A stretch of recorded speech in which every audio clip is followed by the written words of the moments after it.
Kendra is an average girl. She's not hard to understand. She likes fries and milky and a cat that bites her hand. Oh, bitch! Hey guys, what's going on? Oh, wait, give me 1 second.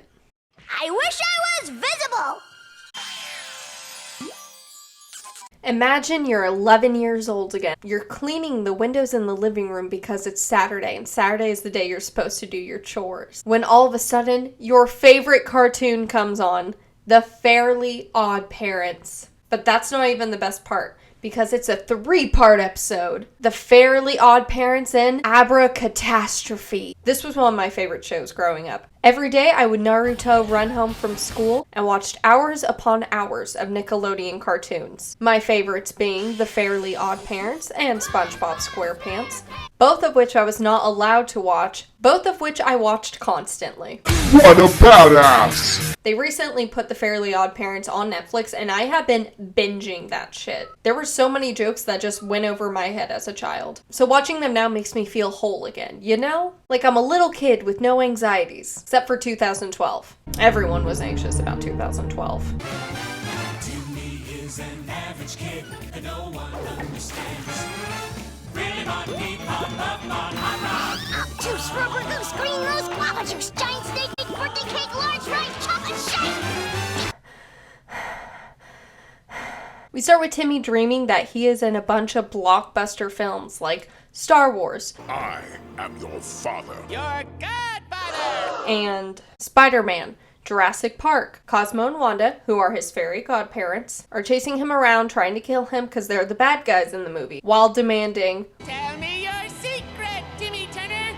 a secret that Timmy will never tell. I'll never tell! When he wakes up, his room is filled with every magical creature he's ever met, such as the Easter Bunny, and Cupid, and Arnold Schwarzenegger. Jorgen von Strangle. He's got a real name, it's like Jorgen von Strangle Jorgen von Strangle. or something, but I can never remember it, so he is just gonna be Schwarzenegger from here on out.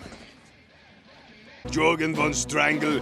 Everyone is there to celebrate Timmy's fairyversary. It's been 1 year since Timmy got his fairy godparents, and he hasn't revealed the secret to anyone. So that's the secret he won't reveal. He's still holding on to the butterfly net from his Jurassic Park dream, and it scares the shit out of Schwarzenegger.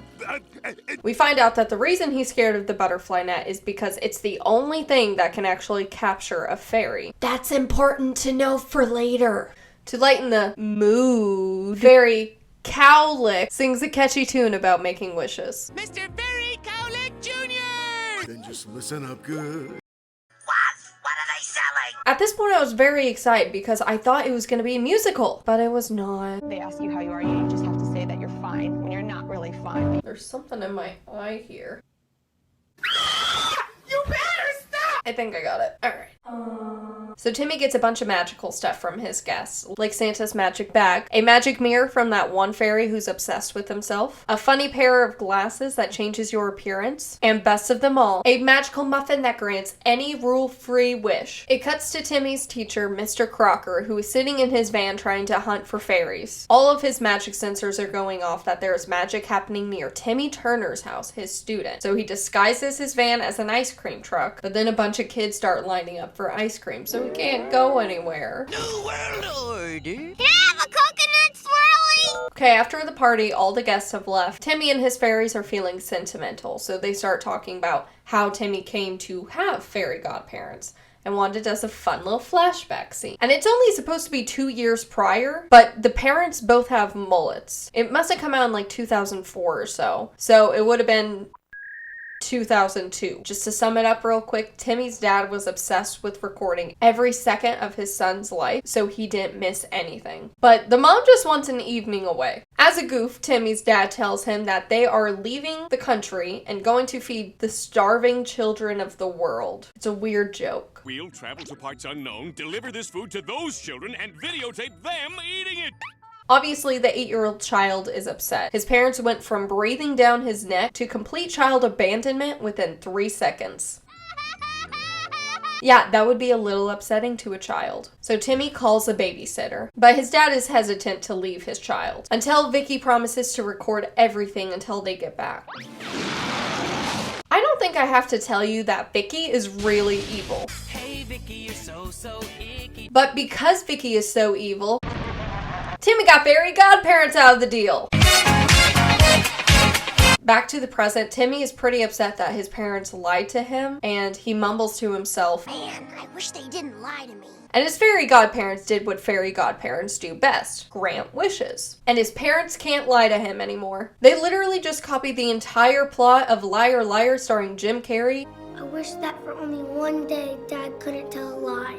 I can't lie! And pasted it into this Nickelodeon cartoon 3-episode special. Did you make it so my parents couldn't lie to me? When you say, I wish, we grant. And they thought we wouldn't notice. But I did! I watched it with my parents last week. It was hilarious. So Crocker's still in the ice cream truck, and he is in the middle of a mob of children, which is my worst nightmare. He turns the van into a spinach truck, so all the children are obviously grossed out and run away. Spinach! And right when he's about to pull out, a bunch of sailors come out of nowhere with their ship in the middle of the road. Ahoy! Spinach! And that is a dream come true for me. When Timmy's walking to the school, Crocker shows up and shoots a fork through Timmy's lunch sack, and his muffin falls out and rolls all the way to the muffin cart about 30 yards away. The Muffin Man picks up the muffin, gross, takes a bite out of it, gross, and puts it back on the cart. Yo, someone's gonna pick that up and try to eat that. That was on the floor, and then you touched it and you ate it. Then he kind of spat on it too. That's gross. The muffin tastes bad, so he wishes for some mouthwash, and some mouthwash appears. Kissing fresh. Mom and Dad decide to watch all the tapes from Timmy's childhood to see what else they lied about. And the first thing that pops up is this. The stork! Wow, that was quick.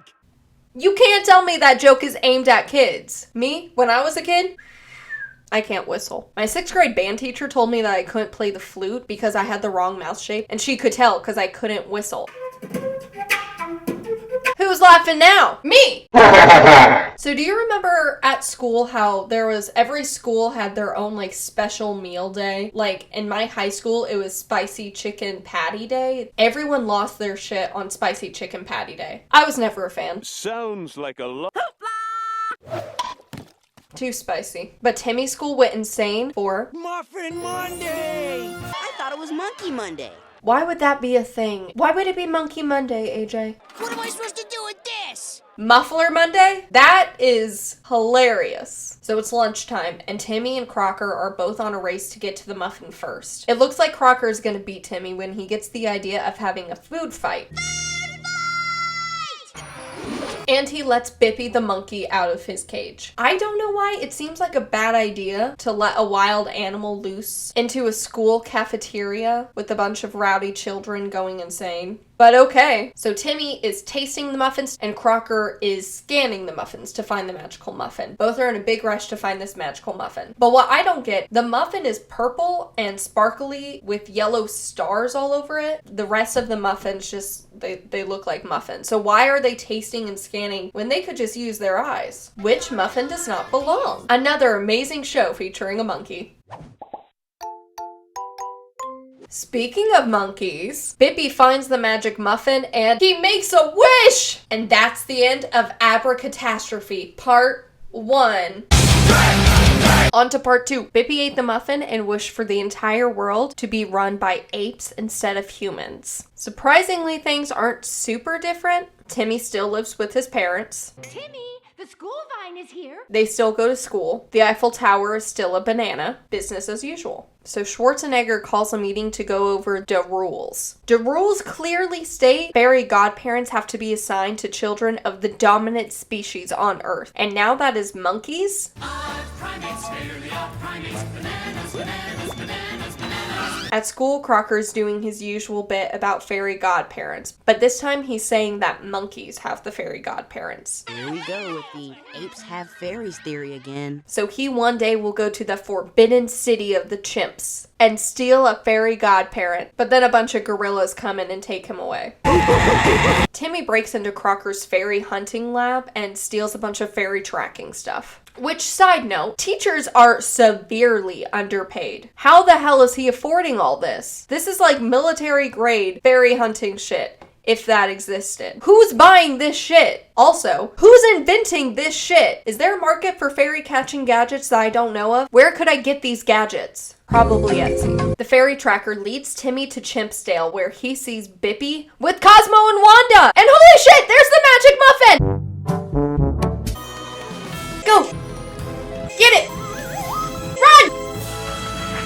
Get it! He got it! He got it! Yes! Yes! No! Timmy was caught by the human catchers and then thrown in a cage. I'm getting frustrated at this point. But it turns out that Timmy was right after all to let Bippy out of the cage during the food fight. Because Bippy returns the favor. Bippy remembers him, so he goes to help Timmy. So, yeah, kids. Let wild animals loose. They can't harm you. Only help you. But Bippy dropped the muffin and Crocker got it. So the gorillas put Timmy on a dissection table. I'm really sorry about this. Bippy wishes for everything to go back to normal. You got it, Bippy. Thank goodness. Humans are back on top. But Crocker still has the muffin! Crocker takes a bite and wishes to find a fairy godparent. And a magical fairy catching butterfly net appears. I told you. Remember? That's important to know for later. See, I wasn't wrong. It's important. The net is slowly sneaking up on our heroes when Wanda sees it and pushes the boys down the hill. Wanda! Cosmo is just a wreck without Wanda, and Bippy got hungry. Fresh banana nut muffin. So it's up to Timmy to save the world. At school, Crocker is dressed to the nines when he starts turning children into bathroom appliances. Mr. Crocker, may I go to the Sanjay? Timmy gets there and uses Cosmo as a magical shield, and he realizes that magic can't affect magical items. And he has a bunch of magical gifts at home! So Timmy and Mouse Cosmo run back home and hide in Santa's magic bag, while Crocker does some tacky remodeling of Dimsdale. Tacky and I hate you. And that's the end of part 2. So Crocker is basking in his success.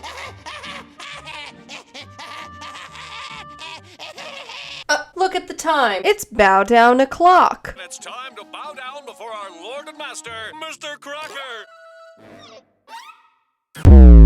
No one seems upset or even slightly bothered that they are bowing down to Crocker. In fact, I mean, look at them. They're stoked to be there. Until Crocker makes it rain shrimp puffs, and they hate it. Which I always thought people liked shrimp-based food. I never cared for them. Too shrimpy. Timmy shows up decked out and takes a stand against Crocker. And shrimp puffs freak! Crocker tries to turn Timmy into a shrimp puff, but he's got his magic gifts with him. He can't be touched. Just when it looks like Timmy is done for, Cosmo comes back absolutely shredded. I'm talking cheddar, like cheese. Shredded cheese. Cheddar. It's a cheese joke. His massive pecs protect him from Crocker's magic. Those are some massive pics. But while he's flirting with Wanda, Massive thighs and 5-second massive glutes. Oh no! Crocker gets Cosmo too, and then sends Timmy to outer space. Timmy breaks Crocker's face shield with a meteor. So Crocker sends them to Egypt. Crocker loses again, so he makes Timmy microscopic size. Timmy splits an atom, which causes an atomic explosion that destroys everything within a 100-mile radius. But they both survive because they've got magic gear. I explained those 3 scenes pretty quickly because the gimmick just got old really quick. Crocker used his magic to change the scenery. Timmy looked like he was done for, but last minute thinking saved him. And then Crocker changed their location again. It was fun the first 2 times, like it was cool, but I just wanted some plot development. Timmy's glasses break and Crocker figures out who he is. So he goes after Timmy's parents next. He threatens to kill his folks if Timmy doesn't surrender. So he does. I surrender. Crocker allows them their final goodbyes and threats. I'll tear you apart with my bare hands. Hey, bare hands! Okay, but wouldn't giving him actual bare hands make him a bigger threat? He's got bare hands now. He can rip you to shreds. That was a poorly executed pun on his end. So Timmy actually tells the truth about his fairy godparents to his parents. They're my fairy godparents! Which is like The number one rule? in the rules. But don't worry, he's got a plan. The rules clearly state that once a kid reveals his fairy godparents, they're taken away from him. So Crocker is powerless now, you guys.